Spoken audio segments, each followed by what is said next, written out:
Toliki tolobela moyo qui annonce que c'est pela téléphone na yo au Ghana. Au tiers d'avion, c'est le temps du salut. Pour être exemple, ici, l'objet qu'on a de la prédication. Ce qui, moi, à cause de ça, c'est que là, pour que ça ne tourne pas, c'est moi, Zali. Donc, on peut mettre ma boque, ma casse, on peut mettre ma boque.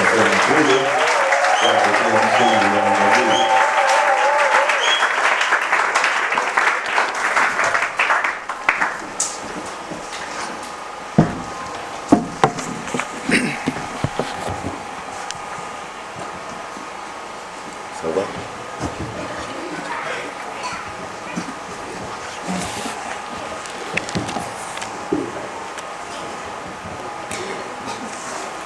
Je vous salue dans le nom puissant de Jésus.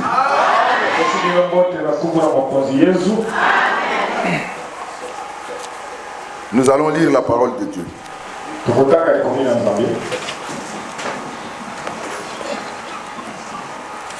Juge chapitre 16.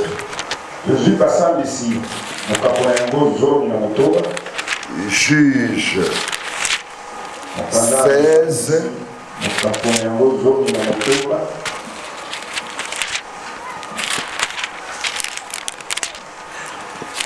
Nous commençons à partir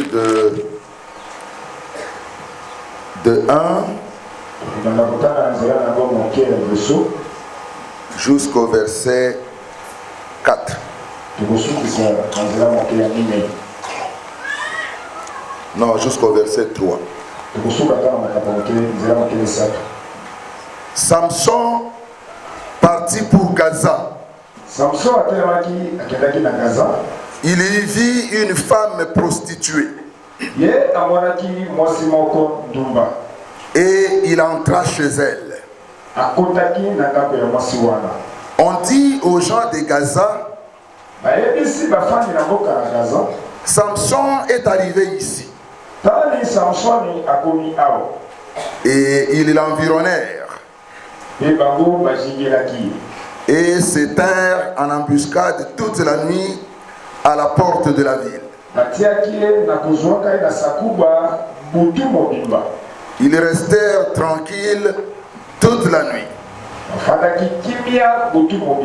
disant au point du jour, nous les tuerons. Samson demeura couché jusqu'à minuit.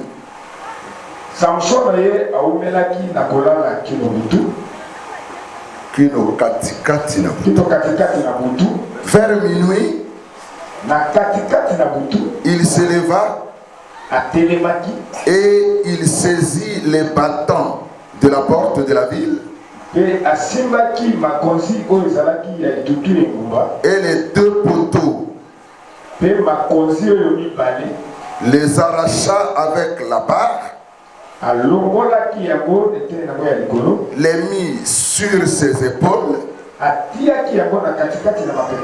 et les porta sur le sommet de la montagne qui est en face d'Hébron.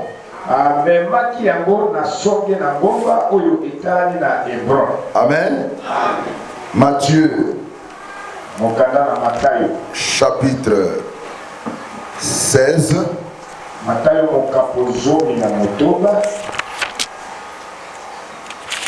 Matthieu 16.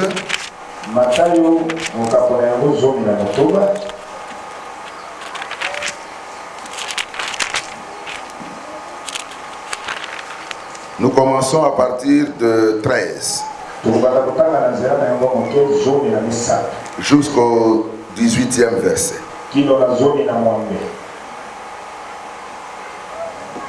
Jésus étant arrivé dans le territoire de Césarée de Philippe, demanda à ses disciples, qui dit-on que je suis? Non. Qu'est-ce que les gens disent que je suis? Moi, le Fils de l'homme. Qui dit-on que je suis, moi le Fils de l'homme? Ils répondirent, les uns disent que tu es Jean-Baptiste, les autres, Élie, les autres, Jérémie, ou l'un des prophètes. Et vous, leur dit-il, qui dites-vous que je suis?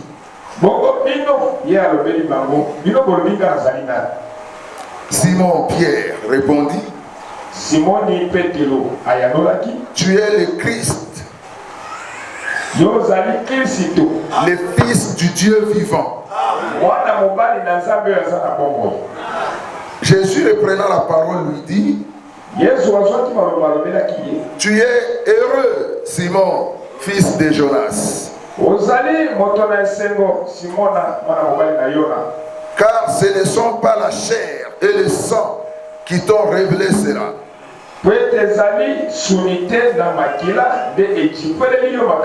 mais c'est mon Père qui est dans les cieux.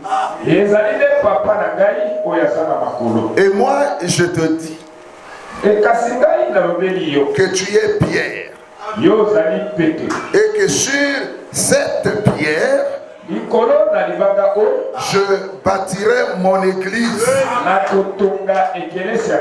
et que les portes du séjour des morts ne prévaudront point contre elle.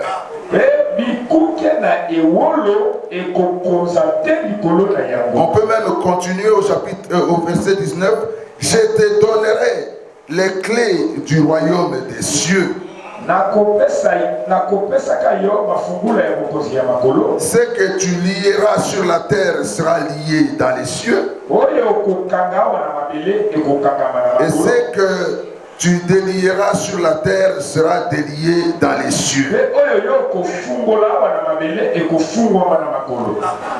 Amen. Nous pouvons nous asseoir.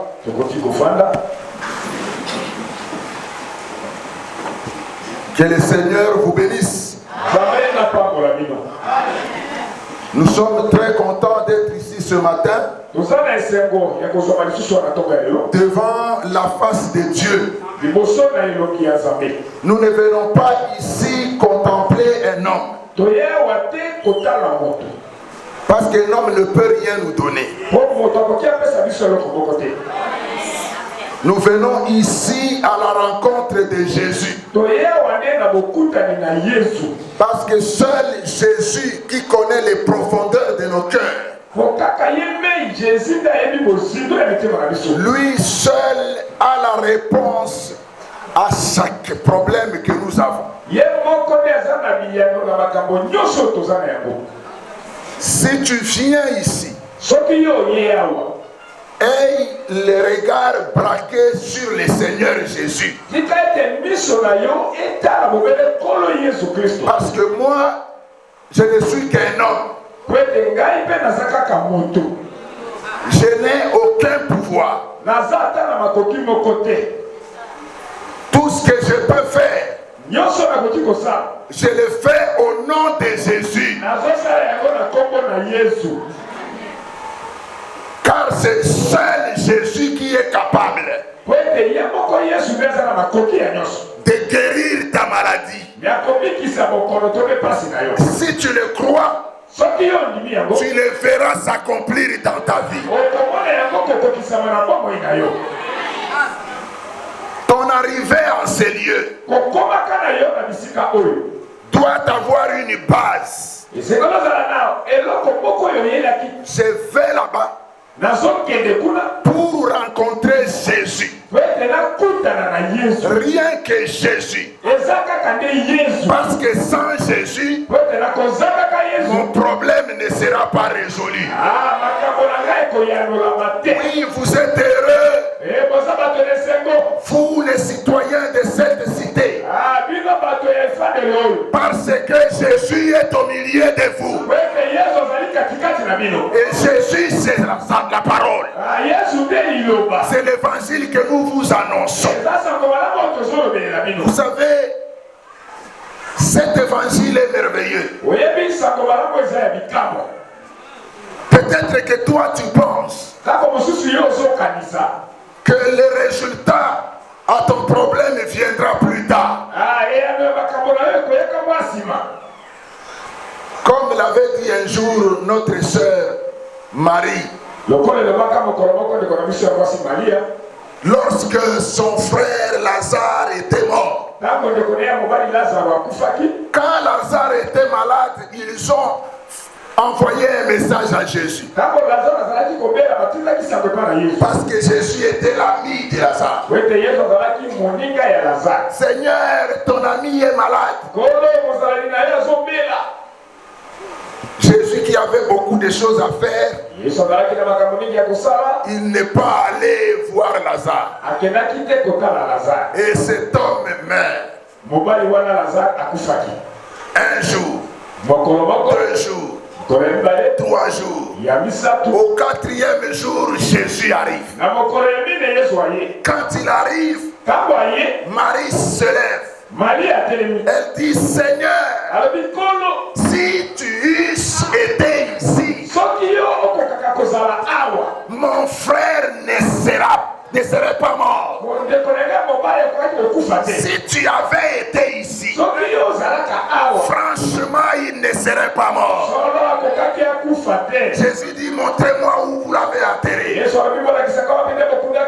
Parce que je suis la résurrection des morts. La sœur dit, Seigneur, je sais que les morts ressusciteront, mais pas aujourd'hui.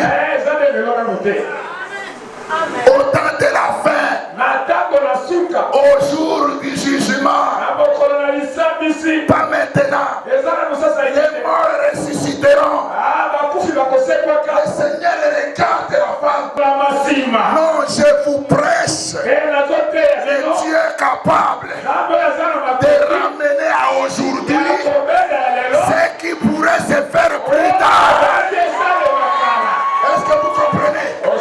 Ne croyez pas que ta vie s'arrangera plus tard. Que je vende un peu, comme mon capital est tout petit, dans 6 mois, je pense que je pourrais totaliser un sac de haricots. Ma soeur, toi qui vas au marché, sache que si Dieu veut te bénir aujourd'hui, il te bénira ce matin même. Et au lieu d'avoir un sac de haricots, tu en auras 10. Et 10 encore. Et 10 encore.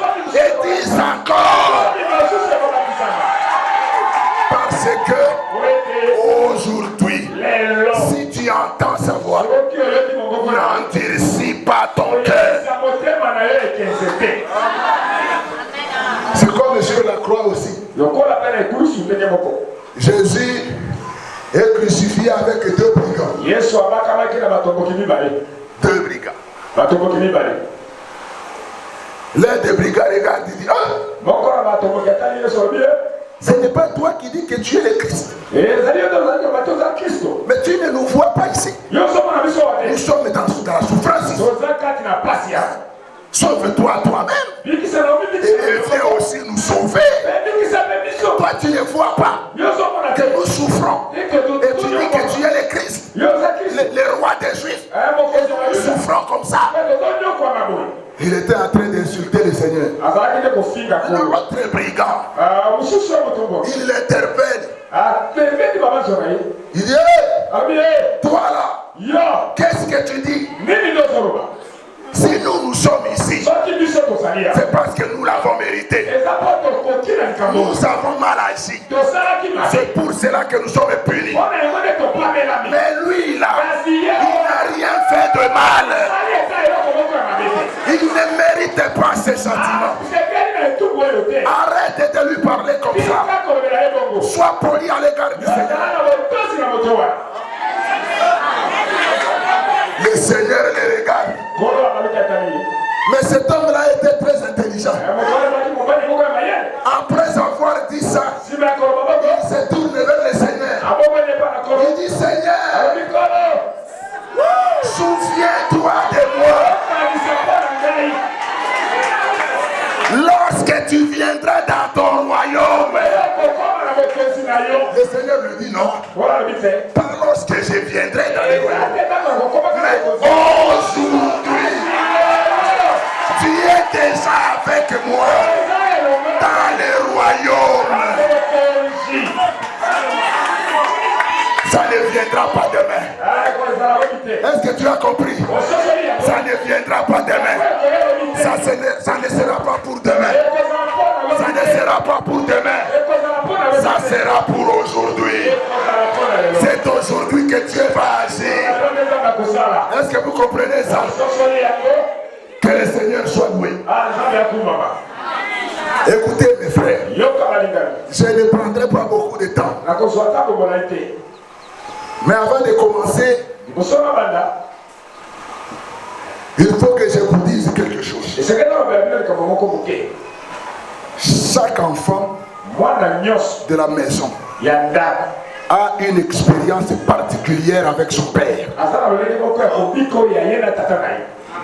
Hein? Chaque enfant de la maison et doit avoir une expérience particulière avec son papa.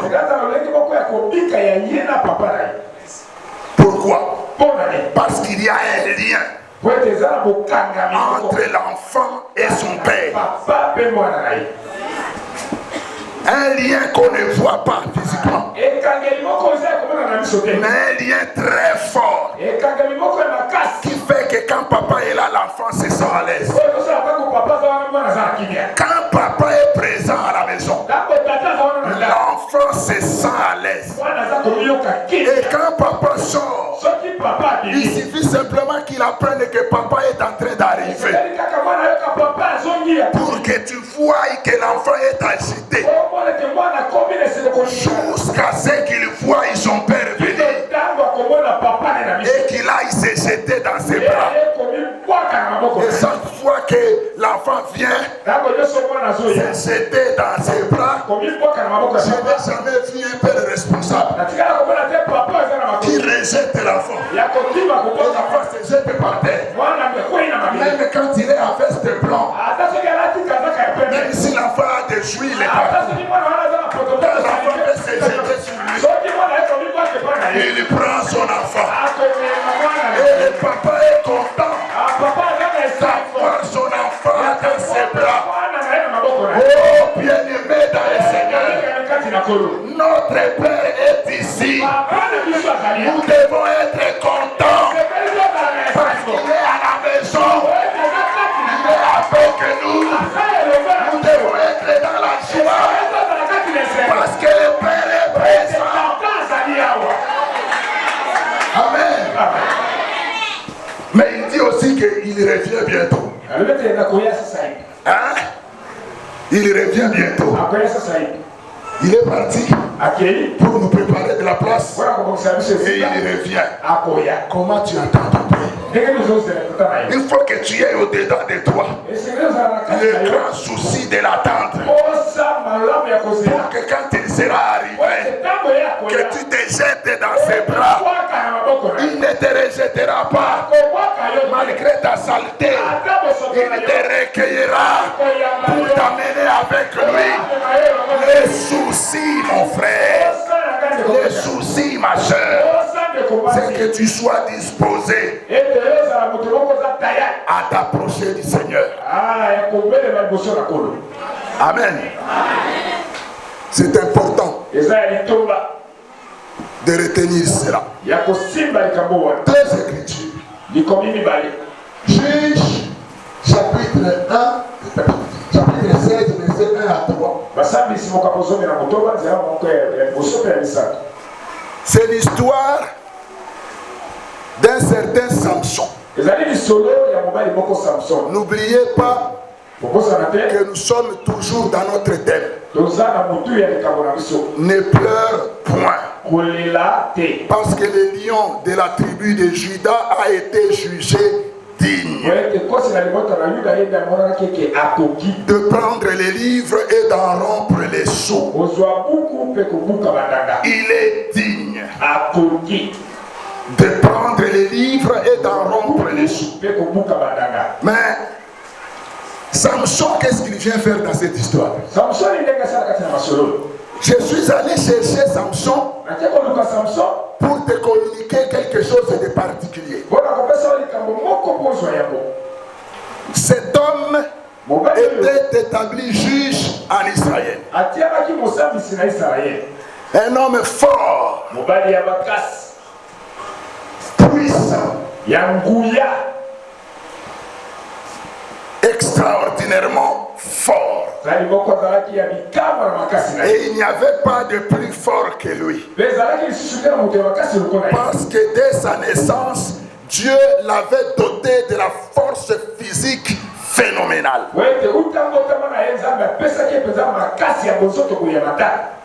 Mais un jour, il partait de Gaza. Il entre quelque part, dans la maison d'une prostituée. Samson, serviteur de Dieu, celui que Dieu a élevé parmi les peuples, il entre chez une prostituée. Suivez-moi bien. Parce que tu vas dire, vous voyez, le pasteur lui-même a dit, un serviteur de Dieu peut aussi aller chez les prostituées. On va te dire non, ce n'est pas la parole. C'est la parole. Juge chapitre 16. Samson est entré dans la maison des prostituées. Quand tu lis la Bible, il faut faire très attention. Un serviteur de Dieu ne peut pas fréquenter les prostituées. Hein? Non. Mais ici, il faut saisir que ce que nous lisons là est une image qui va nous introduire dans quelque chose de profond. Parce que la prostituée ici n'est pas la prostituée du coin là-bas à la station. La prostituée ici constitue tout un peuple que nous allons voir. Amen. Il entre dans la maison de cette prostituée, c'est-à-dire une femme de mauvaise vie, une personne rejetée par la société. Parce que généralement, les femmes prostituées sont des gens rejetés dans la société. Quand elles passent, on ne l'appelle même pas par les noms. On fait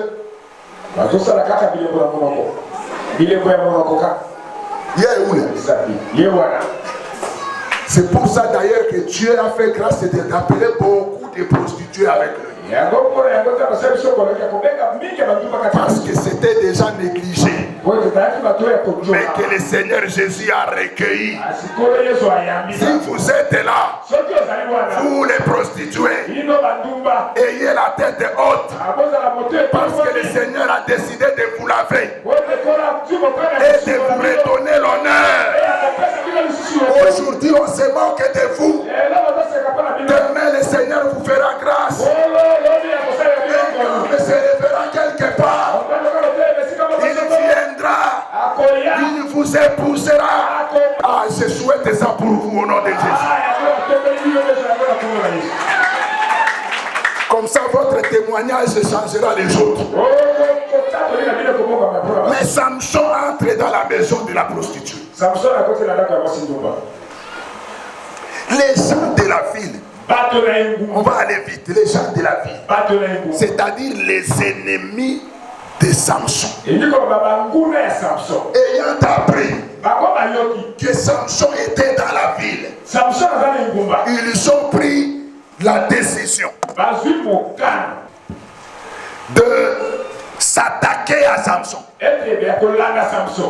et de comment faire. Non, qu'est-ce qu'ils ont fait en voulant s'attaquer à Samson? Ils ont dit qu'on ne les dérange pas parce qu'il est imprévisible. Si on l'attaque dans la chambre là-bas, ça va être terrible. Allons à la porte de la ville. Fermons la porte de la ville. Bloquons la porte de la ville. Comme ça nous verrons par où il va sortir. Retenez que Samson était dans la maison de cette femme-là.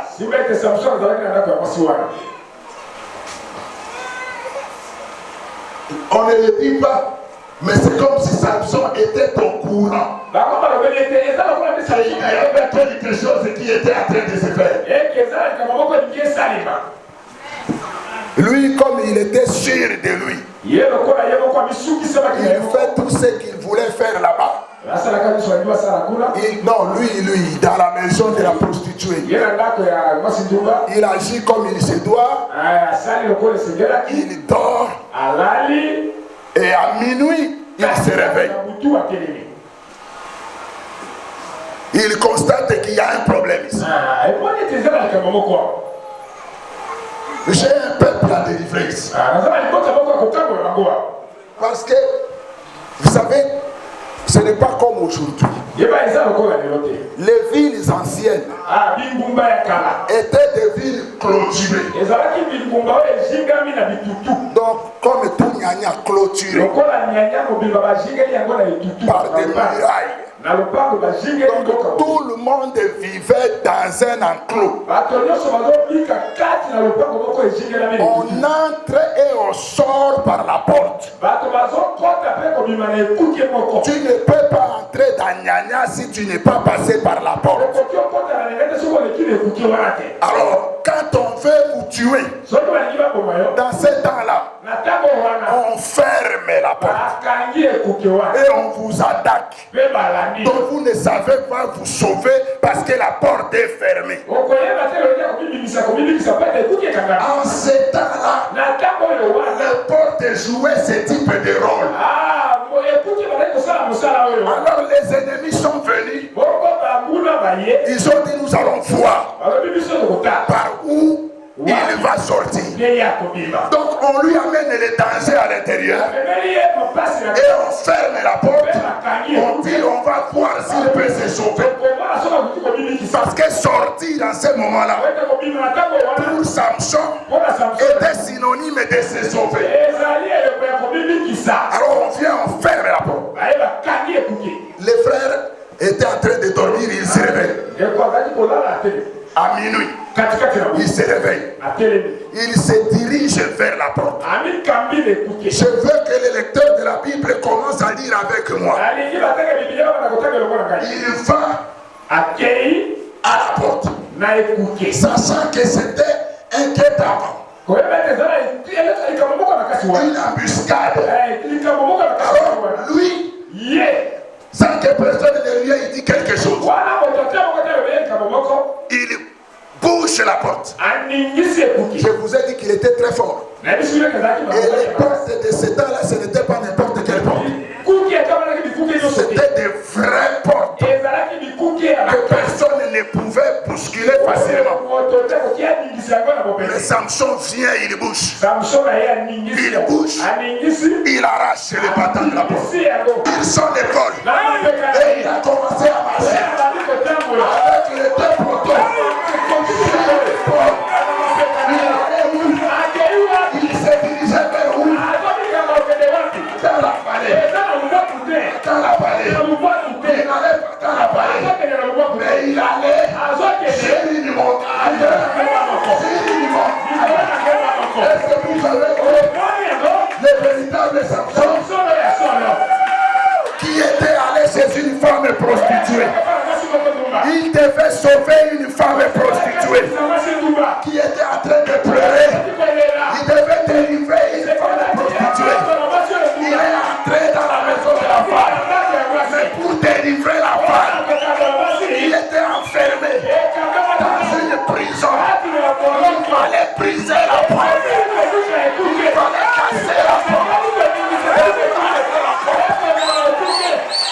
voyez ça? Le Seigneur Jésus a brisé la porte de la prison qui nous détenait captifs. Et par l'œuvre de la croix, nous sommes chargés. Il a mis sur son épaule, il a marché avec la croix jusqu'à la montagne de Golgotha.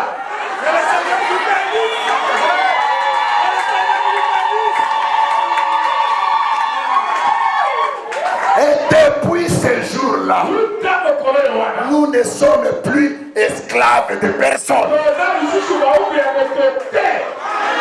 Parce que les portes de l'enclos qui servaient de notre prison ont été brisées, transportées à Golgotha. Notre condamnation, notre manque de liberté, notre souffrance, les menaces de mort qui étaient sur nous ont été transportées jusqu'à Golgotha.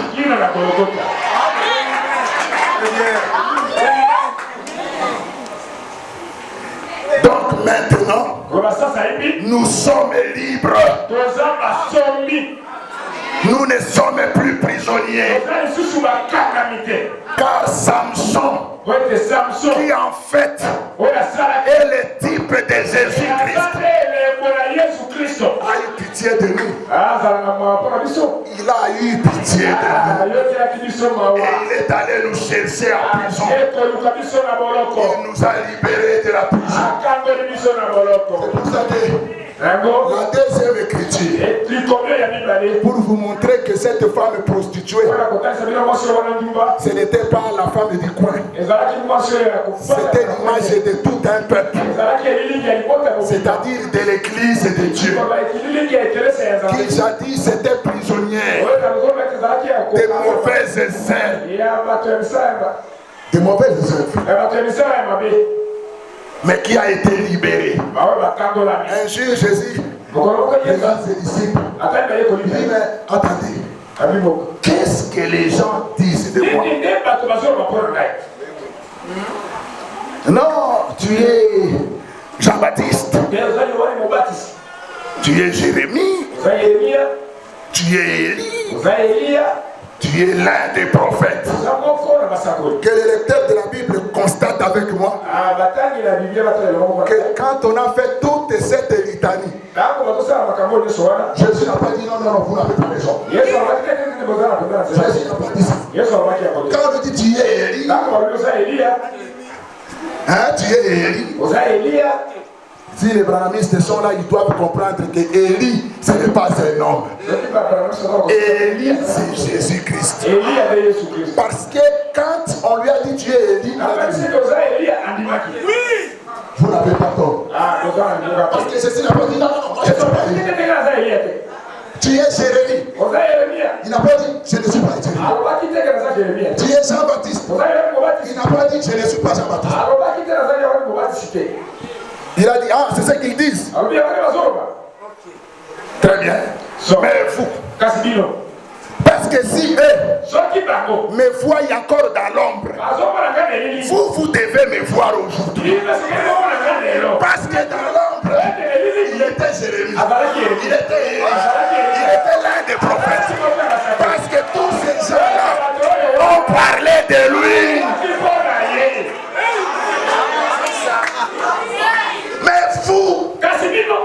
Frère, le témoignage de Jésus doit être porté par nous aujourd'hui. Qui dites-vous que je suis?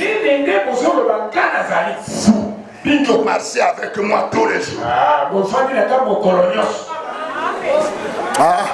Pierre prend la parole. Il dit tu es le Christ. Virgule. Le Fils du Dieu vivant. Quand Jésus a entendu ça, il a senti quelque chose. Il dit, il appelle Pierre par le nom de son père. Comme pour dire, cet enfant ici a respecté la généalogie. Il dit, ah, Simon, fils de Jonas, ce que tu viens de dire, ça ne vient pas de toi. Ça ne vient pas d'une école de théologie. Ça ne vient pas des séminaires et des prophéties. Ce que tu viens de dire, c'est mon Père qui est dans les cieux qui te l'a révélé.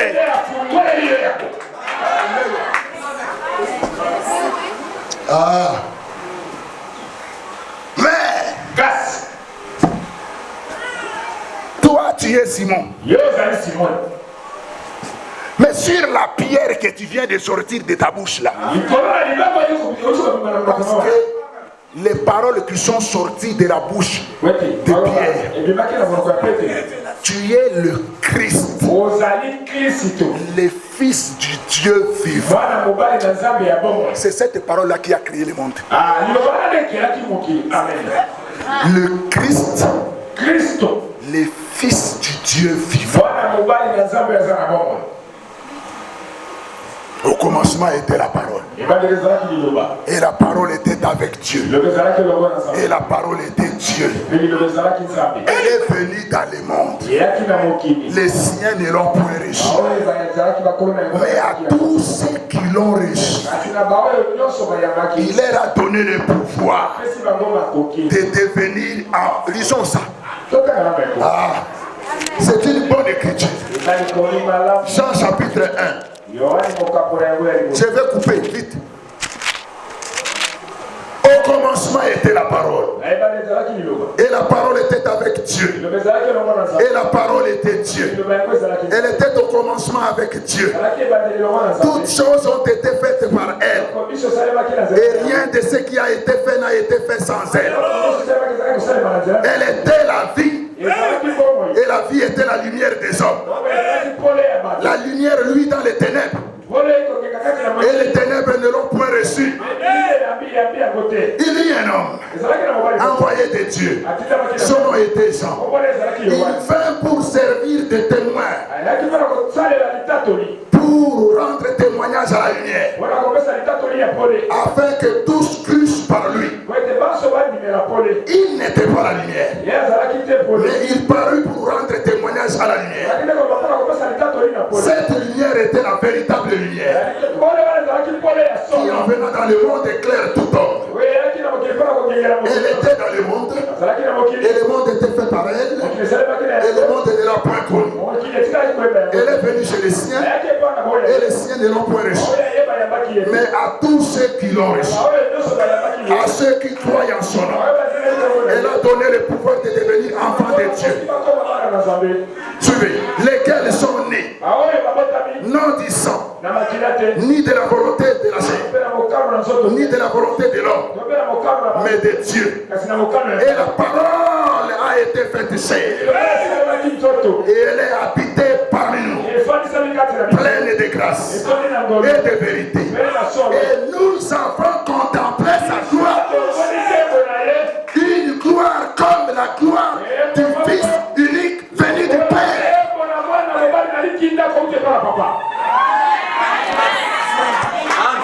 Tu es le Christ, le Fils du Dieu vivant.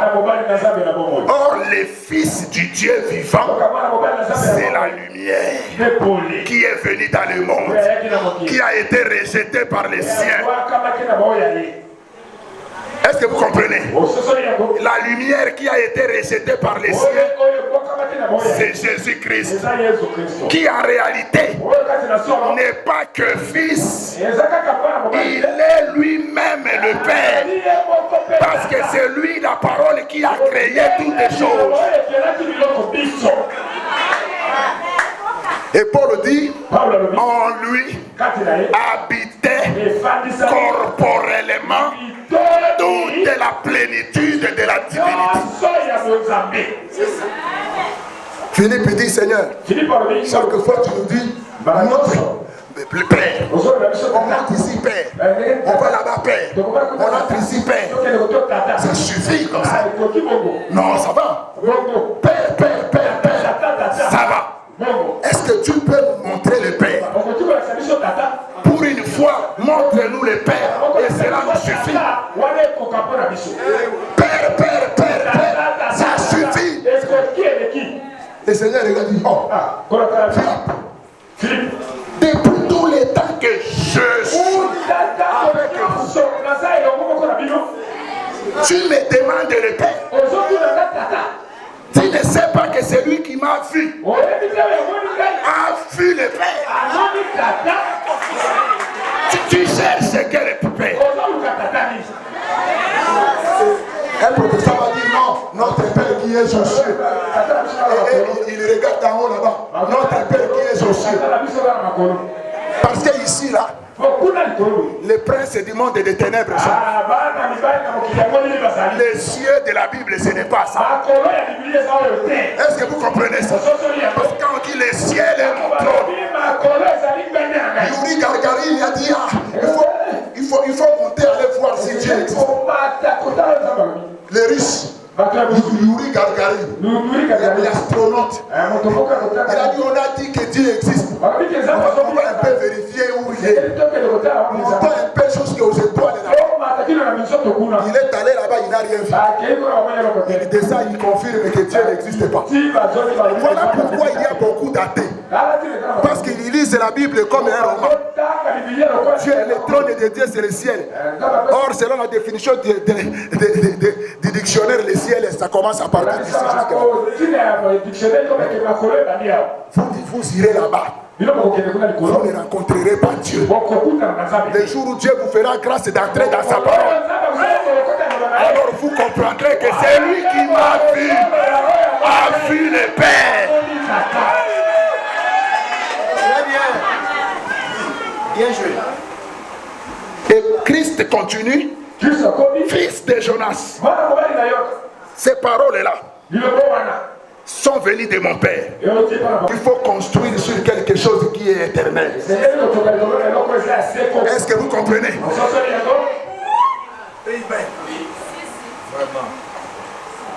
La parole. C'est sur la parole que Christ a bâti son église. Et voilà pourquoi j'ai voulu ce verset. C'est la phrase qui suit. Et les portes du séjour des morts. Verset 18. Les portes du séjour des morts ne prévaudront point contre l'église. C'est-à-dire, si tu veux être prisonnier, sois en dehors de l'église. Parce que si tu es dans l'église, aucune porte ne peut t'enfermer. Est-ce que vous avez compris? Parce que Samson a déjà... Vous savez pourquoi cette femme-là a été sauvée? Parce que pendant tout le temps de la nuit, elle a passé sa vie avec Samson. Oh, pendant tout ce temps. Parce que maintenant le monde est dans la nuit. Pendant tout ce temps de la nuit, attache-toi à Samson. Parce qu'au lever du jour, une femme libre.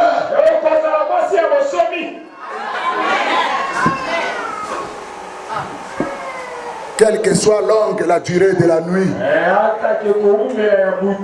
le soleil finira par arriver.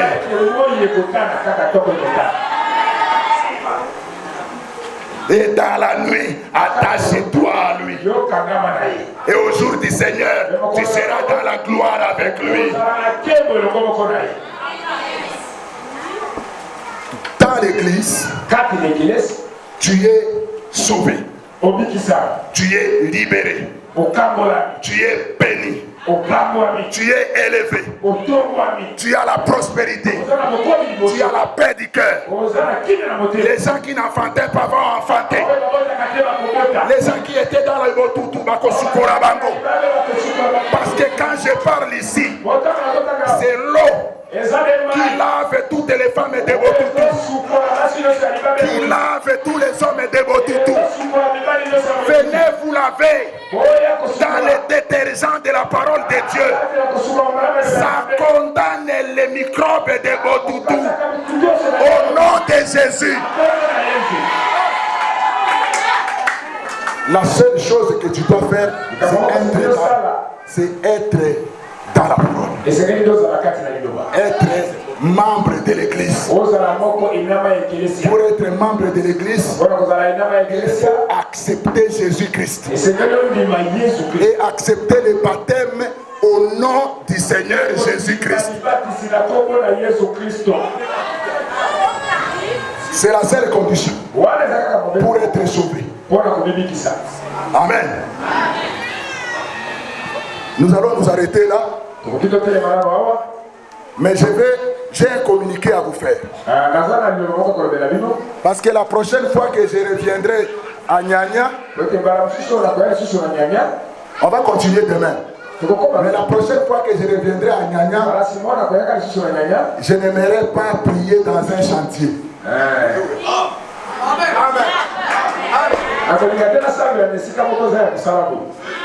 Ça, ce n'est pas une église, c'est un chantier. Nous sommes d'accord que nous devons enlever tout ça pour que ça soit un endroit meilleur. Hein? Bon, j'appelle un peu le frère Pierrot Kalaï. Venez ici, frère. Venez vous aider. J'appelle aussi frère Claude Okapi. Il est où, frère Claude Okapi? Mettez-vous. Pablo Icolongo. Icolongo. Ah, c'est Icolongo. Donc j'ai bien parlé. Mais vous avez écrit Icolongo. C'est ce qu'ils ont écrit, n'est-ce pas? Ouais. Fostema. Il est où le frère Fostema? Ok. Papa Alfayo. Rapidement, je les ai appelés vite comme ça pour qu'on soit rapide. Donnez-les les enveloppes. Diacre, donnez les enveloppes à ces gens.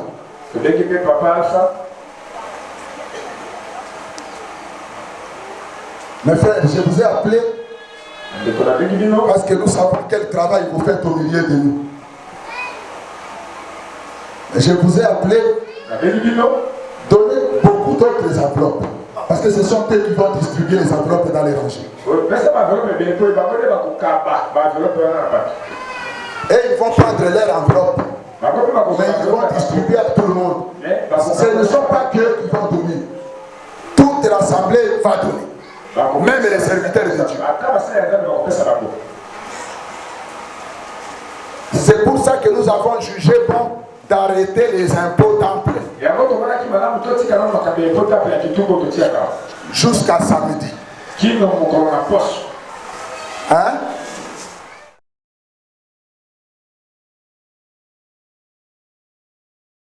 Jean chapitre 8. Suivons attentivement la lecture parce qu'après on va fermer les livres.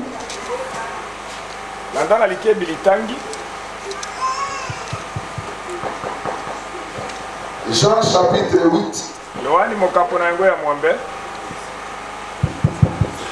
Verset 11.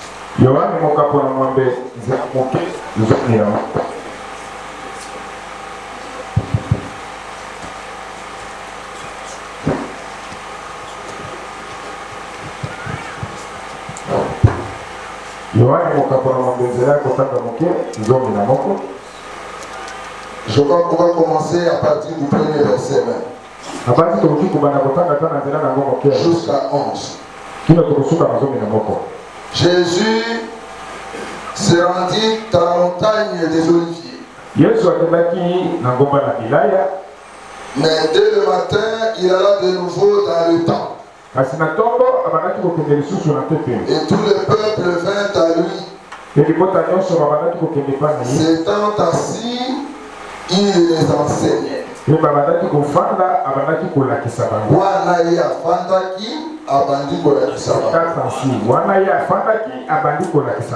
Parce que c'est Jésus qui s'est assis. Hein? Lui, il s'assoit. Et il commence à enseigner. Alors les scribes et les pharisiens amenèrent une femme surprise en adultère et la plaçant au milieu du peuple, ils dirent à Jésus: Maître, cette femme a été surprise en flagrant délit d'adultère. Moïse, dans la loi, nous a ordonné de lapider de telles femmes. Toi donc, que dis-tu? Il disait cela pour l'éprouver, afin de pouvoir l'accuser. Mais Jésus s'étant baissé, écrivait avec le doigt sur la terre. Comme il continuait à l'interroger, il se releva et leur dit: que celui de vous qui est sans péché jette le premier la pierre contre elle. Et s'étant de nouveau baissé, il écrivait sur la terre. Quand ils entendirent cela, accusés par leur propre conscience, ils se retirèrent un à un, depuis les plus âgés jusqu'au dernier. Jésus resta seul avec la femme qui était là au milieu. Alors s'étant relevé et ne voyant plus que la femme, Jésus lui dit: Femme, où sont ceux qui t'accusaient? Personne n'éta-t-il condamné? Elle répondit: Non, Seigneur. Et Jésus lui dit: je ne te condamne pas non plus, et va, ne pêche plus. Amen. Nous pouvons nous asseoir.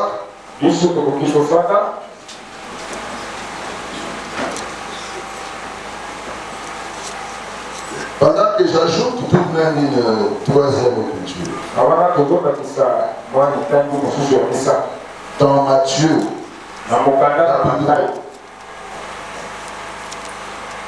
Matthieu chapitre 9.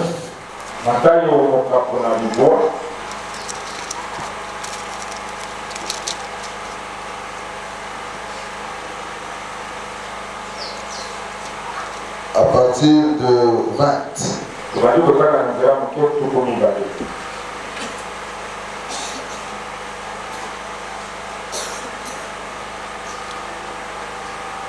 Et on peut commencer à partir du verset 18. Tandis qu'il leur adressait ces paroles, voici un chef arriva, se prosternant devant lui, et dit: ma fille est morte il y a un instant. Mais viens, impose-lui les mains et elle vivra. Jésus se leva et le suivit avec ses disciples. Et voici une femme atteinte d'une perte de sang depuis 12 ans. S'approcha par derrière et toucha le bord de son vêtement. Car elle disait en elle-même, si je puis seulement toucher son vêtement, je serai guéri.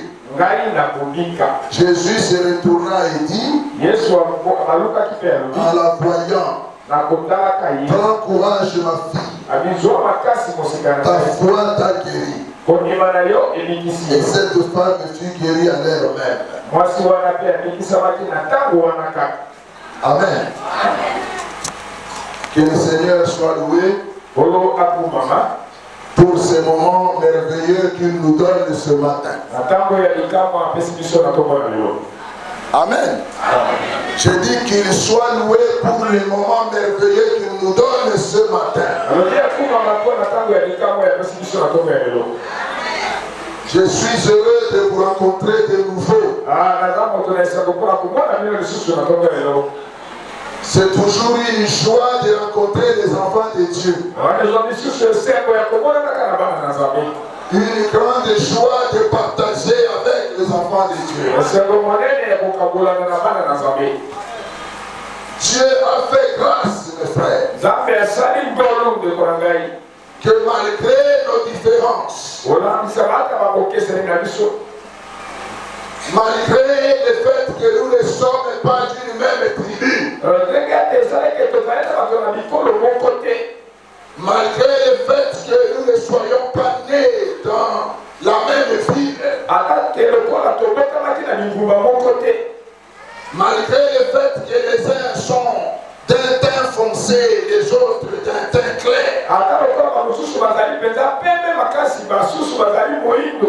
Dieu nous a fait grâce par la parole d'être les membres d'une même famille.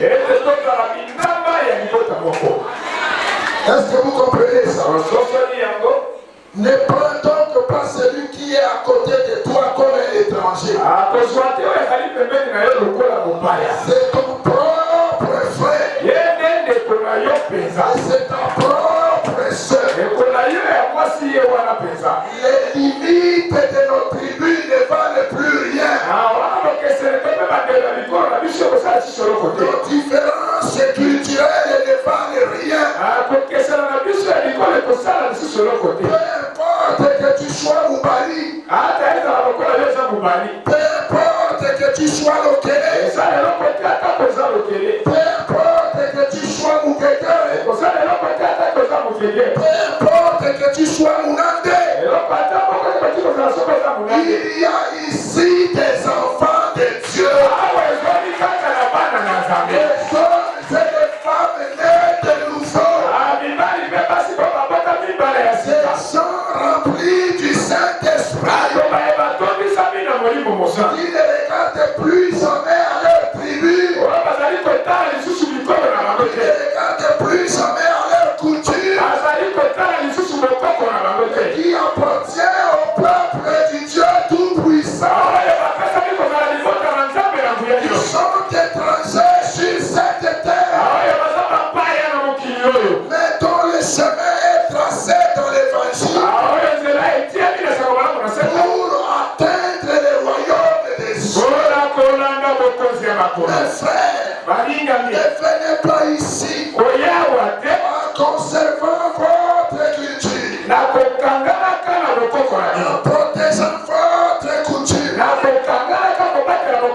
Viens ici en gardant dans le cœur la coutume de Jésus. Est-ce que vous comprenez ça? Si vous venez ici, débarrassez-vous de tout ce qui peut diviser les hommes. C'est tel que je suis là. Je n'ai pas besoin de savoir de qui tu es fils. quelle tribu tu appartiens. Je n'en ai pas besoin. Parce que l'homme qui est en face de moi, c'est le fils de mon père. L'homme qui est en face de moi, c'est la fille de ma mère. Peu importe d'où vous venez,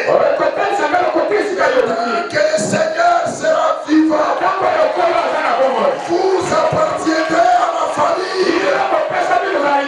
Et je vous aimerai tant que je sais que vous m'aimez. Amen. C'est très important que vous sachiez que l'Église est une famille. Amen. Parce que nous sommes une famille, nous devons nous aimer. Nous devons nous chérir. Nous devons vivre ensemble. Dans les bonheurs, comme dans les malheurs. Nous devons partager l'amour fraternel. L'amour fraternel. Mais celui qui n'a pas d'amour fraternel n'a pas sa place au milieu. Il n'a pas de place au ciel. Il n'a pas du tout. Tu peux prêcher avec force. Tu peux faire des miracles. Tu peux faire des prodiges. Mais si tu n'as pas en toi l'amour des frères, l'amour des bien-aimés, tu essaieras que ton nom vive. Qui fait des bruits à l'église de Dieu. Nous n'avons pas besoin de faire des bruits. Nous avons besoin de ceux qui sont habités par l'amour des frères.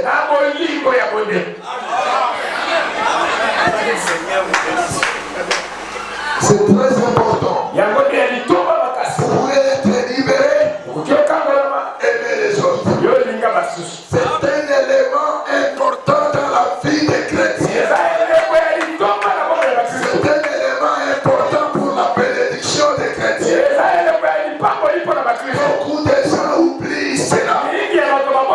Mais beaucoup de gens ignorent que les candidats au royaume des cieux sont ceux qui ont d'abord et avant tout la fraternité. Important. Dans ce moment-là, tu ne seras pas content de voir ta soeur mourir. Que tu as quelque coopéré pour rire.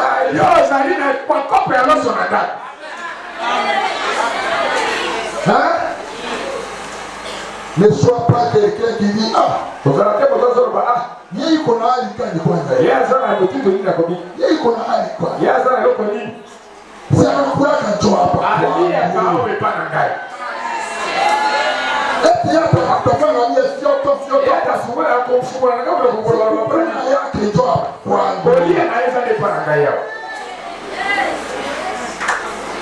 un enfant de Dieu ne parle pas comme ça. En tout cas, pas à cause de beaucoup. Hein? Il est quoi de Konani? Il comme mtoto wa Mungu. Iko mtakatifu. Iko mtu wa mbinguni. Wewe unajua kwa sababu unampatia wai. Ndio unafanya kitu. Si Mungu wake ndio alikupatia ile wai. Mambo siku wewe unipatie. Hein? D'ailleurs, regardez, quand vous avez l'habitude de donner, le Seigneur fera que vous ne puissiez manquer de rien.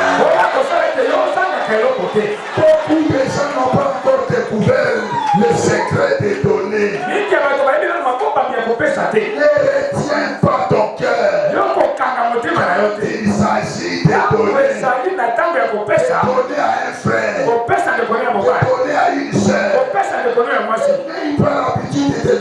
choses périmées aux gens.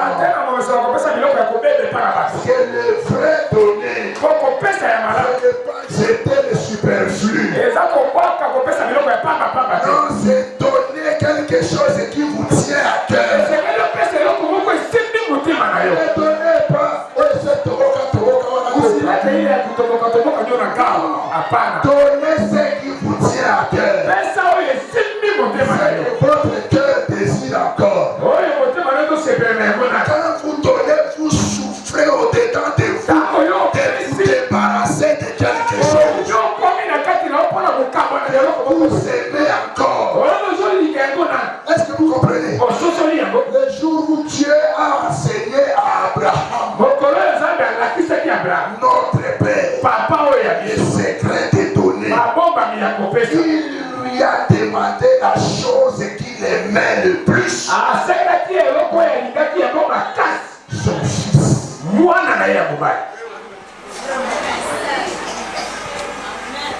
C'est ça donner. C'est que vous aimez de plus.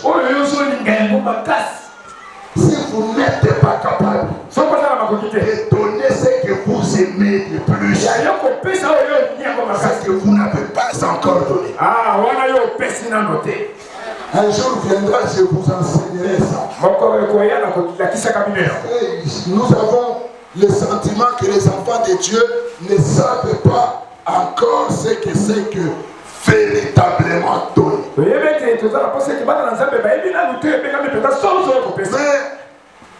c'était une parenthèse. Nous rentrons dans notre enseignement. Ne perdez pas de vue que nous vous parlons de ne pleure point. Ne pleure point. Oui, mon frère. Toi qui es arrivé en ces lieux. Toi qui as reçu l'invitation. Ma soeur, toi qui es venu comme invité parmi nous. Je ne connais pas ton problème. Je ne connais pas ta situation. Je ne sais pas d'où tu viens. Ce que je sais, c'est que le Seigneur t'a amené ici pour un but bien précis. Parce qu'il sait ce qui se passe en toi. Tu n'es pas venu pour rien. Dieu t'a appelé pour un but. Certainement pour te donner la vie éternelle. Mais aussi et surtout pour s'occuper de tous les cas difficiles de ta vie aujourd'hui.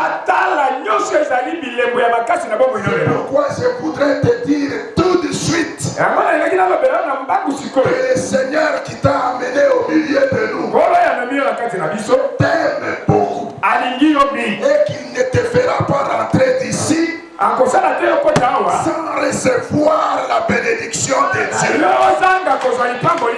Ne pleure point. C'est-à-dire ne laisse pas ta vie dans le désespoir. Ne sois pas dépassé par la rapidité des événements.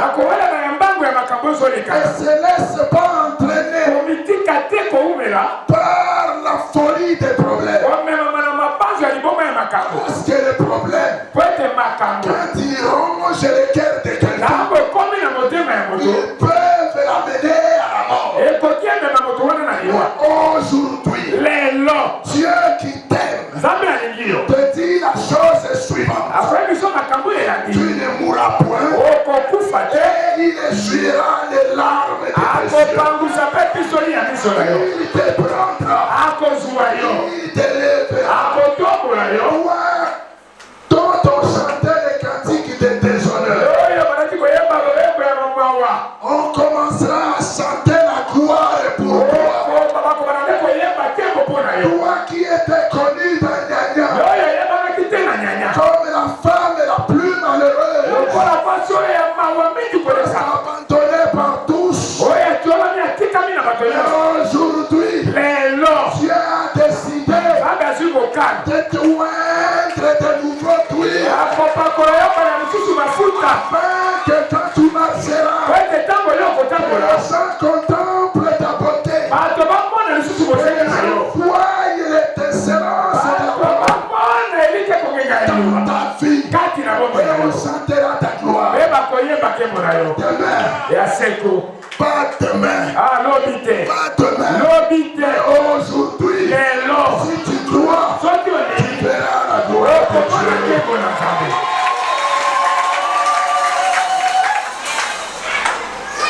Le livre d'Exode nous dit une chose importante. On va faire ça schématiquement. Moïse dit, et c'est la loi de l'Éternel. Tu veux bien. Moïse dit, si un homme ou quelqu'un est attrapé en flagrant délit, en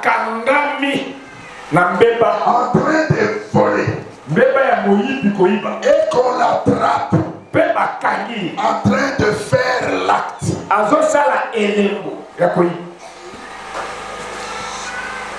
surtout quand on l'attrape pendant la nuit,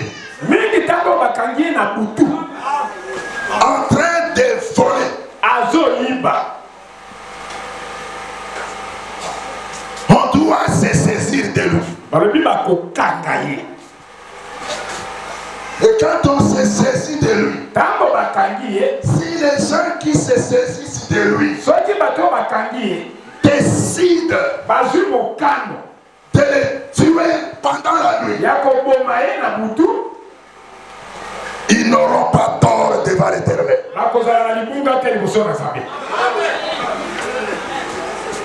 Est-ce que vous comprenez ça? Mais ils doivent tout faire. Ces gens-là, les défenseurs de la loi, ils doivent tout faire. S'ils attrapent un voleur pendant la nuit, mais si jamais il laissait ces voleurs arriver jusqu'au lever du jour, il n'avait plus le droit de les tuer.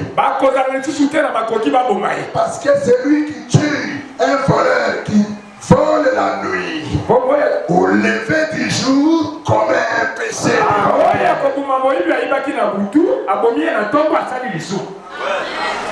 C'est-à-dire, en d'autres termes, le matin vient délivrer le voleur de la nuit.